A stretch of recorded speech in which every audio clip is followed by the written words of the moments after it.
اور ان کو نوح کا قصہ پڑھ کر سنا دو جب انہوں نے اپنی قوم سے کہا کہ اے قوم، اگر تم کو میرا اپنے درمیان رہنا اور اللہ کی آیتوں سے نصیحت کرنا ناگوار ہو تو میں تو اللہ پر بھروسہ رکھتا ہوں، تم اپنے شریکوں کے ساتھ مل کر ایک کام جو میرے بارے میں کرنا چاہو مقرر کر لو،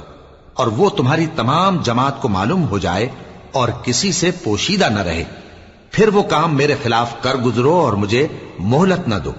اب اگر تم نے منہ پھیر لیا تو تم جانتے ہو کہ میں نے تم سے کچھ معاوضہ نہیں مانگا، میرا معاوضہ تو اللہ کے ذمے ہے،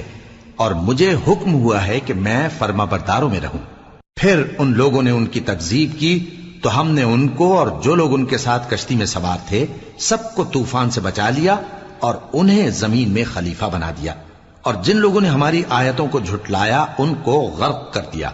تو دیکھ لو کہ جو لوگ ڈرائے گئے تھے ان کا کیسا انجام ہوا۔ پھر نوح کے بعد ہم نے